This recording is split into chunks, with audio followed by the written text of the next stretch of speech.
Hello guys, welcome to problem ముచ్చట్లు. Big boss రివ్యూకి స్వాగతం.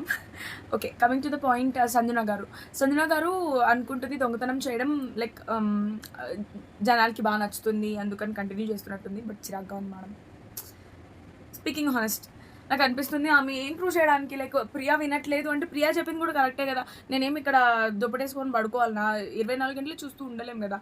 ఆ పాయింట్ నాగార్జున గారు చెప్పింది కరెక్టే. ఆ లీడర్షిప్ అనేది షీ షుడ్ ఎండ్ ఇట్. ఇలా చేయొద్దు. నాకు అది నచ్చలేదు. Maybe it's her game play.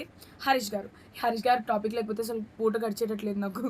ఆయనది నాకు అర్థం కావట్లే. ఆయన అంత పెద్ద మనిషి తినకుండా ఉంటే ఏమైతుందని ఖచ్చితంగా బిగ్ బాస్ అడుక్కుంటాడు. తిను తిను తిను అని. అందుకు వెయిట్ చేస్తున్నాడా? సింపతి గేమ్ ఆడుతున్నాడా? ఇప్పుడు ఇది సింపతి గేమే కదా. మీరు చెప్పండి, నేనేం హరీష్ని తప్పుగా అనట్లేదు.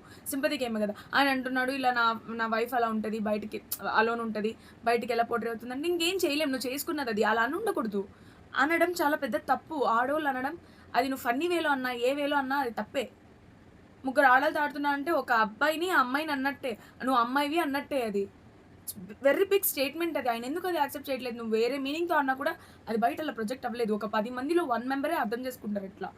నువ్వు అనుకున్నట్టు. మిగతా 9 మంది నాలాగే ఆలోచిస్తారు ఆబ్వియస్‌లీ. ఇంక మనీష్ ఏడుస్తున్నాడు. నాకే పాపం అనిపించింది. బట్ తను ఫస్ట్ నుంచి ఫైట్ చేస్తున్నాడు.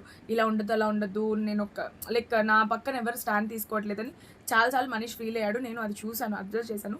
అండ్ తనకి తిక్క రేగింది, బయటకు వచ్చేసాడు. This is happen.